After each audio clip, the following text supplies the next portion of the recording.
Hello, everybody. You're watching The Competitive Mindset. I'm Kyle Van Vorst. I'm here today with Adam Reiser. Adam, how's it going? Pretty good as usual. Glad to be back. Good, good. Yeah, it's good to have you back. Actually, you're one of two people, I believe it's two, who've ever been on twice. I think it's you and Anton.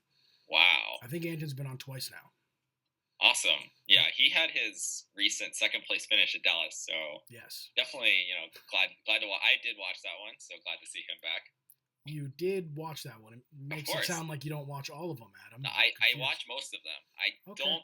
Did you interview the Richmond winner? Because I haven't watched that one yet. Okay, go back, watch that one. It was great. Okay. My performance is on par every single time. We need more viewing from you and the other people out there. We're getting famous. That's what's happening. Except we're not yet. Okay. Well, Adam, you did great. You got first place at Hawaii. Woohoo! I won again. Yeah, I don't know what it is, but you just win everything. So that's why we have you on. This is a competitive mindset, and who better than the person who? How many now you've gotten first at? Okay, so I've qualified for Worlds with the plane ticket technically 4 times now, but I'm only going to receive it twice because they pass it down. So right. Last year I won Hawaii, the AGP or WGP, and then I went to Worlds, the World Championships, got second. And then this year in Pasadena, I got second at the AGP, and then fast forward to just this past weekend in Hawaii where I won. Boom. So that's where we're at. Yeah, that's not too shabby, I don't think. Yeah. No, that's good. That's good. And it's cool that they pass it down too. So you're just, keeping everyone's competitive bar really high, which I think is important. Yeah, I mean, I kind of wish I could take multiple plane tickets because then, I could just, I could take you, for instance. Yeah, you want to go? That'd be great. I'll just give you a seat on the plane. There you go. Okay, let's talk to Robert and see if we can get something worked out. Okay, yeah. For on the future, yeah. Yeah. Or here, you can borrow my ID, and then we'll Perfect. I'll just enter. Yeah, I'm sure that's allowed. Yeah, that's definitely how it works. Mm-hmm. Just all of a sudden, that's a whole different guy in the finals. Right. Oh yeah. Anyway, so it's super cool to see we have a lot of similar people that are topping, you yourself, Anton's done really well recently. Obviously Zach Tufford, all these guys are topping a lot. And I think it's really important, to keep the competitive level really high. Cause that's one of the draws to any card game, right? Is that competitive scene. But what I really want to talk about with you in the beginning, because it's a hot topic right now, is Reflect. And, it's post-errata. It's been a long time. And obviously it's dominated all the events so far, which I think we all predicted. But is it because Reflect is just the ruler to pick? Or is it because we're not far enough in the meta yet and haven't found something to counter this beast?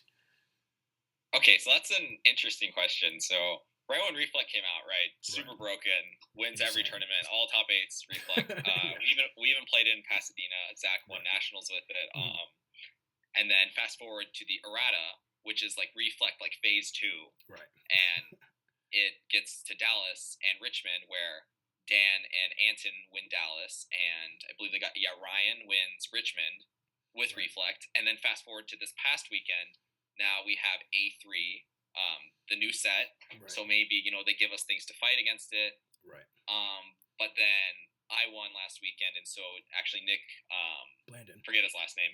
Blandon. Blandon, same as Alex.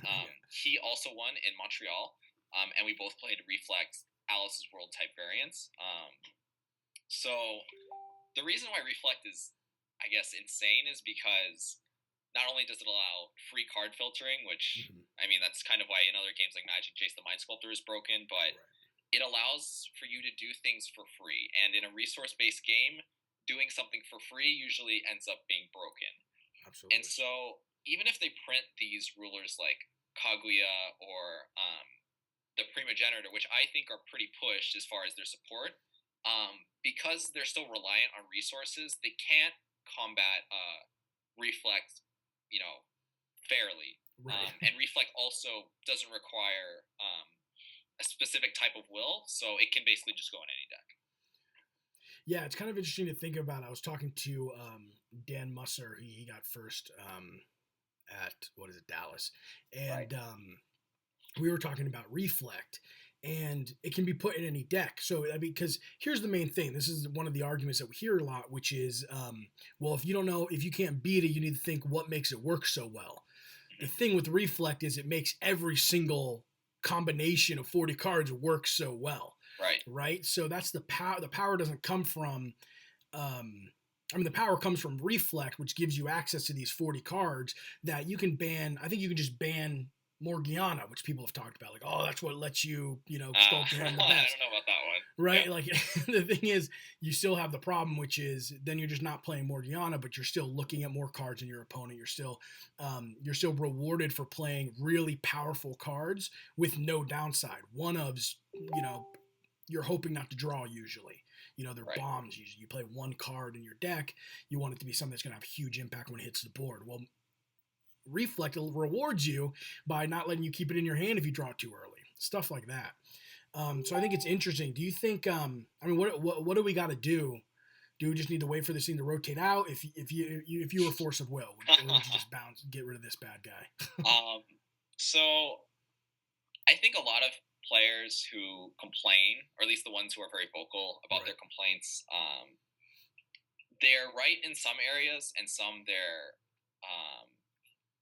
wrong, and they don't really understand sort of what is the problem with, I guess, I don't want to say the game, but the meta game, we'll call it that. Right. And so,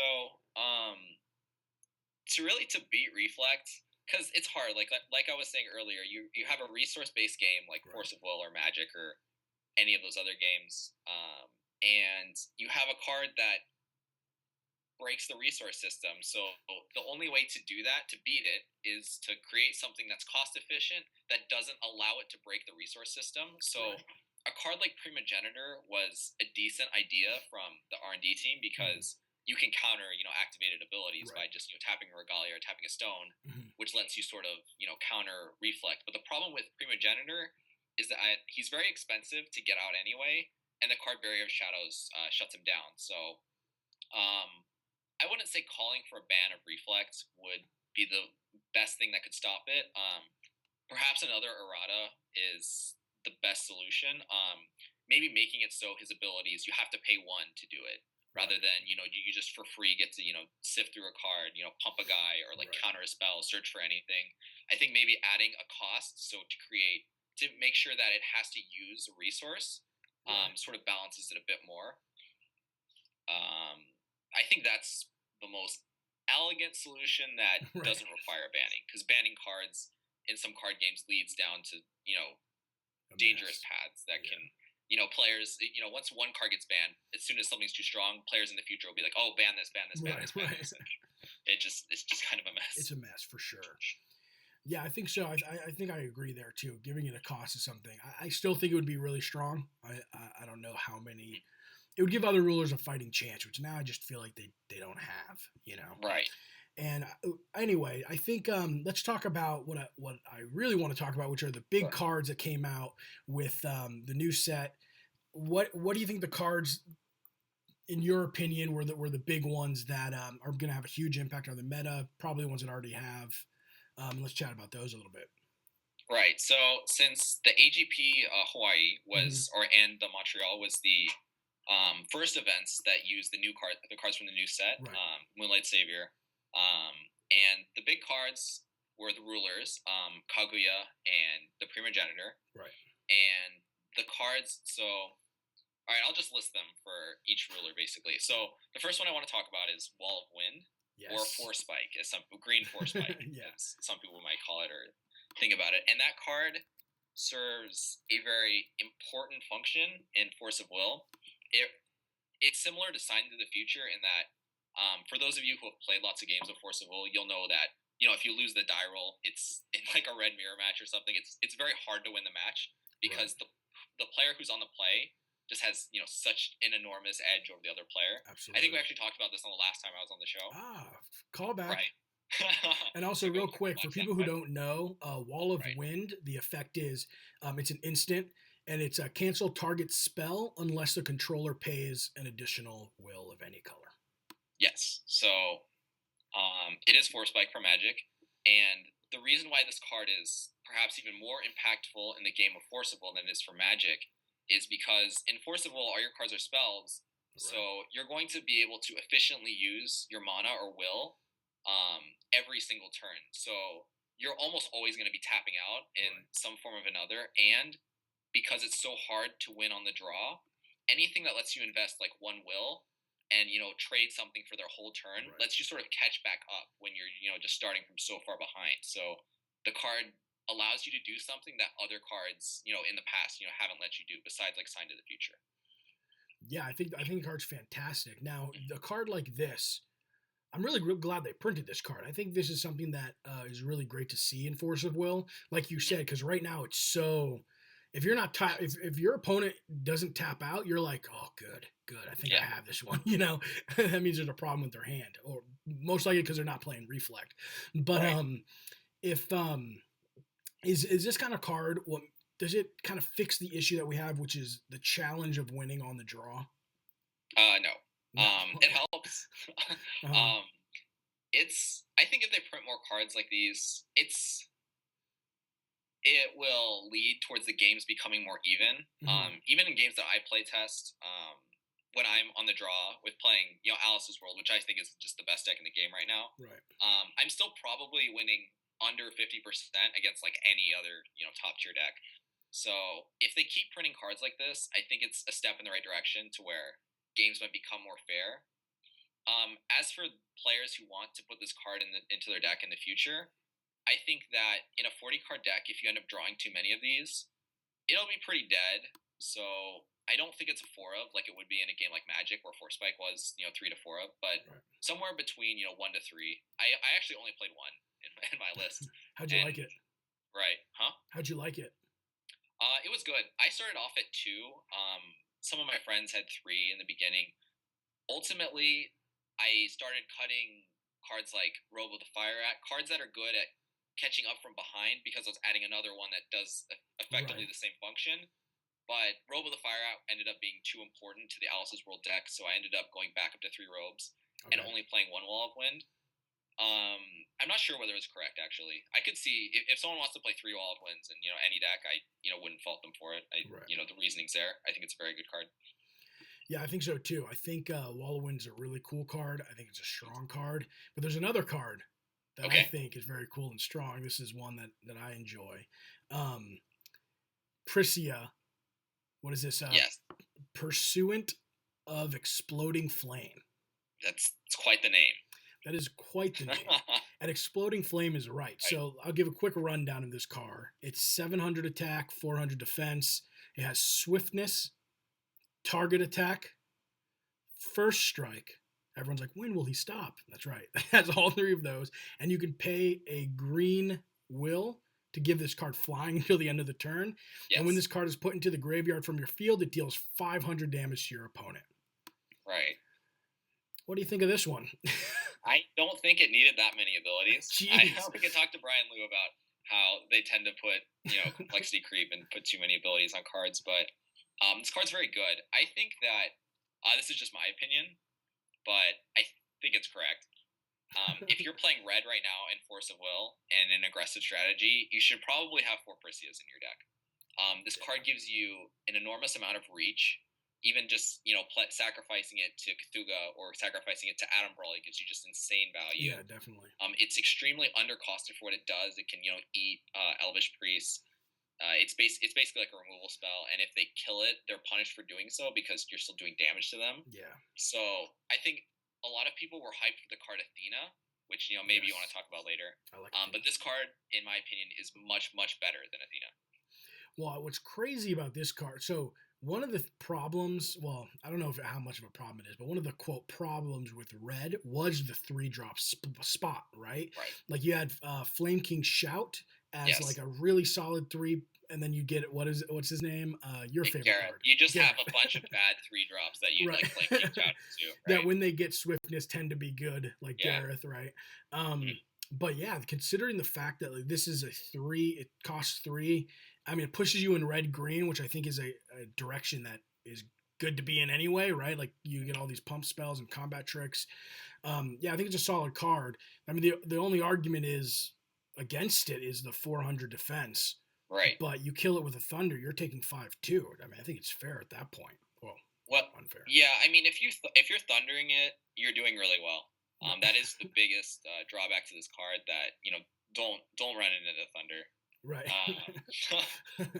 That you can have some insane turns though.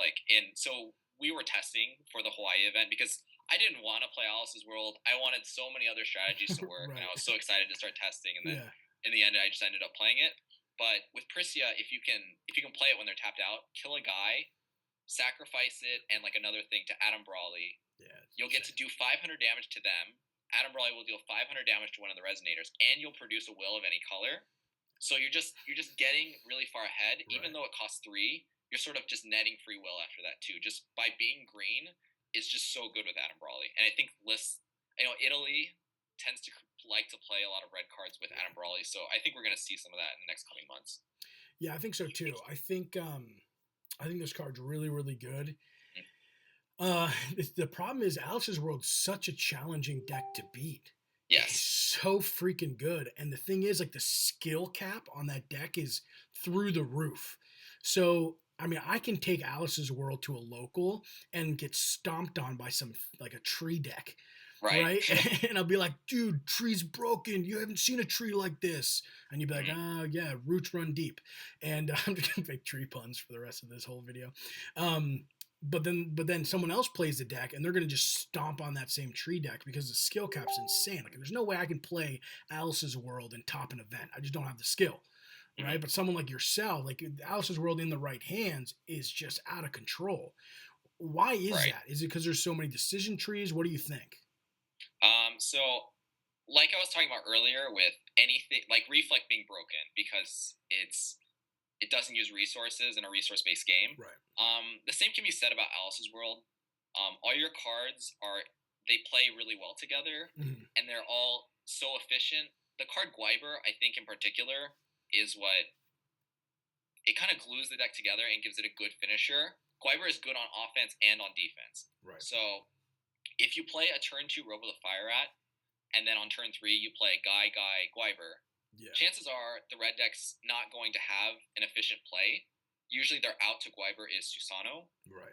But Robo the Fire Rat beats Susano. And Robo the Fire Rat just beats their deck anyway, so there's like no reason not to play Robe. Right. And so you have a 1 cost 12/12 and it flies, and it's a little too good in my opinion right now. I think I've talked to a number of people about this, but I think that Gwyber should be errata to cost 1 less for every other resonator, or for every resonator played. Right. So for everyone on the Facebook forums or groups complaining about Lancelot being too good, and not just because my face is on Lancelot that I want that card to be the best, but I think Gwyber really just pushes the deck over the top. I mean, Reflect does too, but Gwyber is just too efficient of a card for any of the other decks to deal with. And I think as long as it's in its current state, the card will continue to dominate. And as a top player myself, I will not play a deck without Gwyber, basically. Yeah, Gwyber's out of control. It's so good. Right. And you get some of these insane, like being able to drop 2 to 3 Gwyber. Like if your opponent isn't in white, and you don't have to play around Sign of the Future, you can drop 3 Gwybers on a turn. That's insane. Yeah. What do you do? There's pretty much nothing, right? And, I know that Nick won Montreal playing the Pumpkin Witch version, and you just Pumpkin Witch and play a bunch of, 12 dragons and just attack them, and then Adam Brawley and do all this stuff, it's super undercosted. Yeah. But basically, the red decks are playing Lancelot, they're playing... Athena or Prisia, even if they're playing, Flame King Shout, which is a card people say is, great against Alice's World, it just doesn't do that much against Gwyber. I mean, there's no play that they can do that costs like 3 or less that's better than your 1 cost card, and I think that's just absurd. Like that, it just shouldn't be a thing. Yeah, if they're spending, and it's just unfair. Yeah, if they're spending a ton of cards and will to get rid of your 1 cost 12/12 that you have 3 other of in your deck. I think I'm okay with that. Yeah. I mean, that's the problem. And it's such a big swing, too. Like, all of a sudden, that's the thing with Alice's World that you'll really notice is if you watch the games, it never looks like they're winning, but it never looks like they're losing either. You're just like, they just kind of they just do the same thing over and over again. And then all of a sudden you're like, oh, I'm about to lose to Alice's World. Right. You see those turns where, the red guy has like, a Cthulhu, Lancelot, like a Guinevere, and he's doing fine. And then like the Alice's World players like Guy, Right.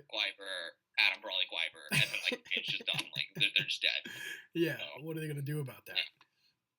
Yeah, it's super challenging. It's interesting to watch an Alice's World deck play against anything because they're so versatile.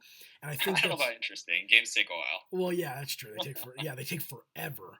Yeah. But they used to take longer before the errata. Like the errata, right. Like at least now they're long, but they're sensible long. Before they were ridiculous. When I was at a side event, you would just toughered someone and win every round 1-0. Basically, yeah. I mean, what's crazy? Like I was at a side event playing Alice's World, and our match took 2.5 hours. Oh Jesus! Mm-hmm. No. No. Yep. I mean, partly because I was piloting the deck. I'm like, oh, jeez. But 2.5 hours. That's a long time to play Force of Will. Yes. Very long time. I ended up losing, Adam. I'm very upset about that. Did you learn anything? Maybe you can lose in a shorter amount of time next time. Nope. No, I didn't learn a thing. No. Hurt me. It hurt my pride. And now I'm here. But I'm the host of the competitive mindset. And that keeps me strong. Keeps me very strong. So, yeah, Alice's World. Now, what about, we call it Alice's World. We've seen some lists come out where there's no Alice's World. What do you think about that? Is that the card to play? Yeah. I disagree. I know that some people, Team Outer World, as I think, they're called. They've been playing. Actually, I was just like on their, podcast, and they're playing an Alice's World deck without the card Alice's World. Uh-huh. They're just relying on the Pumpkin Witch kill. Right. And the thing about Pumpkin Witch, it's very good. A lot of the aggro decks are playing it right now. Right. I actually think that if you're playing Reflect, and especially in a Reflect-based meta, you should probably be playing the card because Reflect has this counter and this bounce ability, but they can't do anything against the card Pumpkin Witch because they can't counter the Pumpkin Witch. And if they bounce your guy, you just play it again and you just attack them. So it's a very good solution that they can't interact with very well. But the card Pumpkin Witch requires you to have a significant board presence enough to kill them or enough to create a big enough advantage to where you're not going to lose the game. Right. And in order for that to happen, you have to be ahead of your opponent, or you have to be like equal to them. Right. And the card Alice's World, it's just time walk. You just take an extra turn, right? And you can start chaining them. So when you're behind and you cast Alice's World, suddenly like you get another turn to like rebuild everything, and then possibly even play another Alice's World, and then you're ahead, and then you kill them.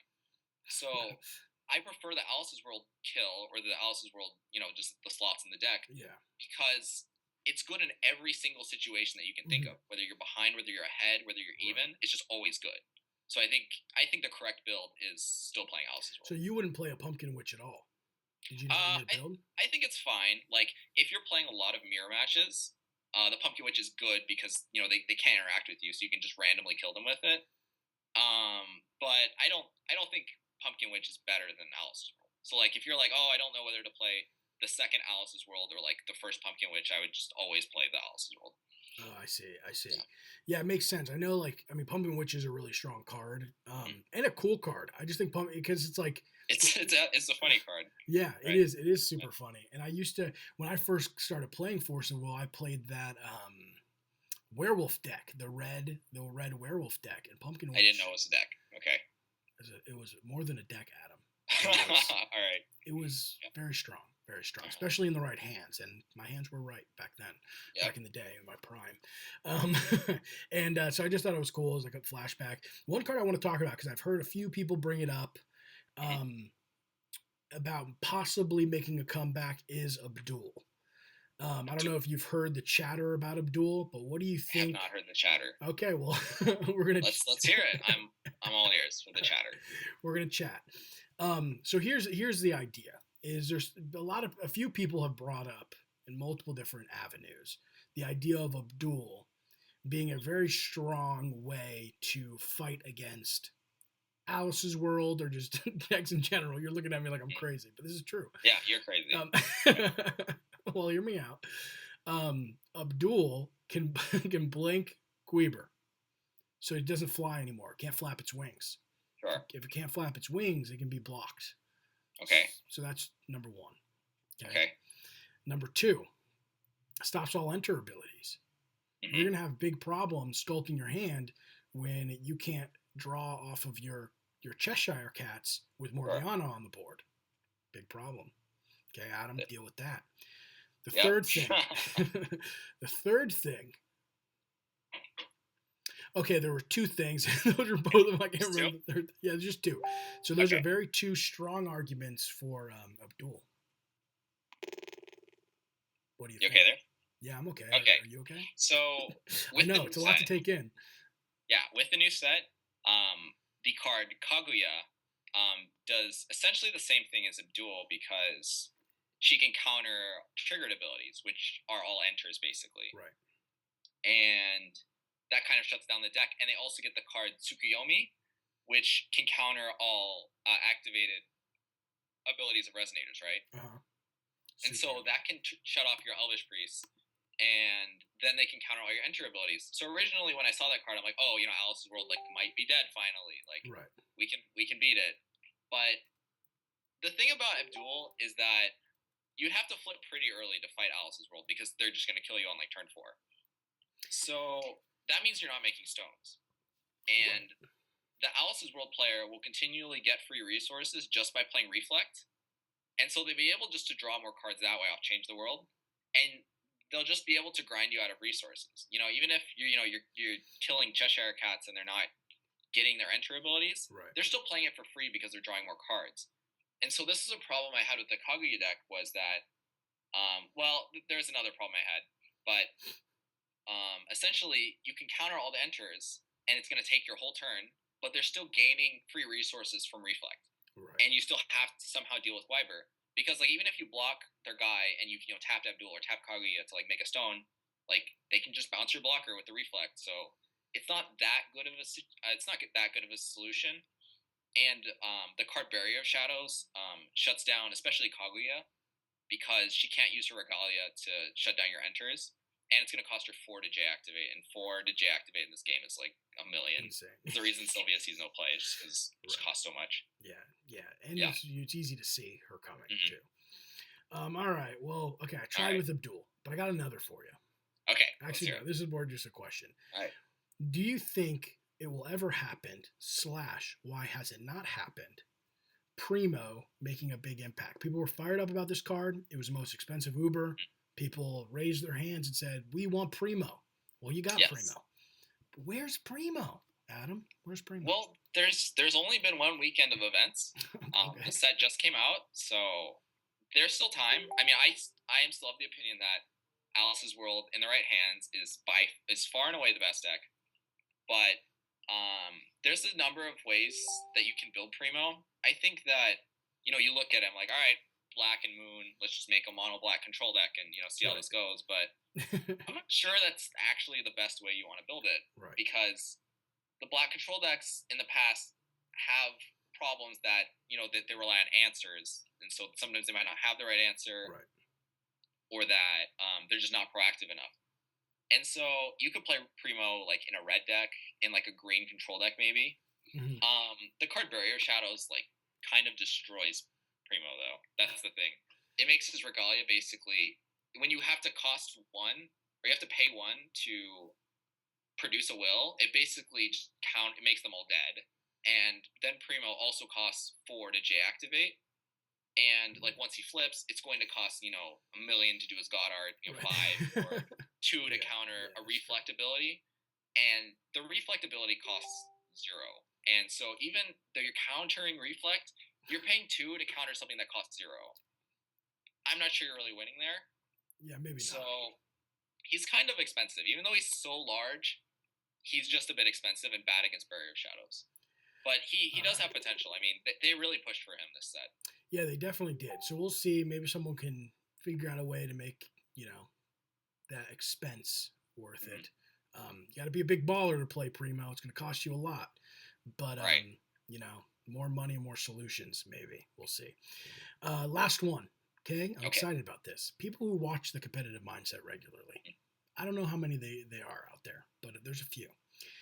They know that I happen to love Tree. I'm a big tree guy. I hug them. My desk is made out of them. The Yes. world revolves. I breathe in You the breathe in trees. waste of the tree. Yes. Tell And me, Adam. some people like to do illegal activities involving trees. This is true. Yes. And I do not condone that. Here at Tavern, we are very straight-edged. Good. And because of that, we have steered away from the tree. None of our players are playing tree, but I love the tree. Now tell me, okay, what do you think of my man, the tree? The tree. Okay, so I know David Hartley made an Alice's World shell that uses tree. Beautiful. And it was beautiful. Some people suggested that you at least just sideboard one tree, one Excalibur Regalia, and one Alice, the 1500. For those of you who don't know, Alice is a 6 will resonator. It's a 1500. It has quick cast, and any damage that will be dealt to you is dealt to Alice instead. Yep. And the Regalia basically makes it so you can't be targeted, and Alice gets +4/+4. And so this strategy you can board in against the Bahamut decks that are just trying to rush you out, and you can kind of just take your time, just trying to set up your game plan. And if they try and kill you too quickly, you'll just get out like a 1919, and they usually can't really deal with it. Right. One of the problems I have with the tree deck is that, first off, Alice just gets bounced by Reflect, so that's an extremely glaring. It's when every single deck has a solution to beat your main game plan. That's kind of a problem. Right. So the first thing you got to solve is that. Right, and I don't think there is a solution because. What do you mean? I feel kind of bad because I spent this whole entire show just talking about there's nothing you can do about this. There's nothing you can do about this. And so maybe some of the people who are complaining Reflect, their complaints are legitimate because it does it ruins creativity in that like some things you can't be Reflect. All right, scrap it. But as a sideboard ruler, I do think it has merit against certain red aggressive strategies such as Bahamut or against ruler based strategies like Valentina 2.0. It lets you withstand whatever they're going to do, and gives you an enormous guy that can fight back against them, or even act as a win con. Yeah. So definitely. I think we might see that in the board. Definitely, if you're playing like Alice's World or something, you might want to try it. I did try it a few days with Anton Vahil.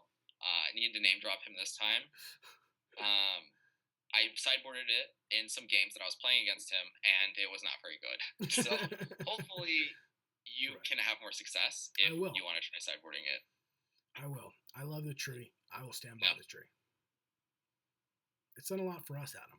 So I will do a lot for it. Now, listen, we're going to see a lot of tree. I agree, Adam. One of the most underrated cards right now is definitely the tree. But yeah, I agree with you 100%. It's probably the best card in the set. Oh yeah, yep, I agree. Okay. Why are people complaining about Reflect when we have the tree? I don't know. Yeah, that's the thing. When they gave us the answer, it's right in our face. But sometimes, 1 year from now, people are going to call to ban the tree. Yeah, that's what they're going to say. Yeah, they're going to want to errata Alice, errata Excalibur, and ban the tree. Ban the tree. Yeah, I'm a big tree guy. Love the tree. Yep. Anyway, Adam, it's been a lot. It's been great fun as always. Thank you. Thanks for hopping on the show. All of a sudden, I'm getting a ton of notifications, so sorry if you guys have been hearing beeps all of a sudden. That's all on Kyle's side, not mine. It's 100% my side. I turned off everything. There must be an emergency. I didn't turn it all off. My bad. But hey, big news. We are now selling sealed product, and we're going to be selling singles soon. Ooh. So if you go on Tavern, and if you click, I have a big banner up there. You know what it says? It says buy sealed product. Go ahead and buy sealed product from there. Are those what all your notifications are? Just people just buying tons of orders? We're rich. Yeah, probably not. It's probably the whole world collapsing, which is what it usually is. And then we're going to be selling singles, so get ready. Keep a lookout for that. A lot of fun stuff. I appreciate everyone's time. Thanks for watching. Adam, it's been fun. All right, thanks for having me. Goodbye, everybody.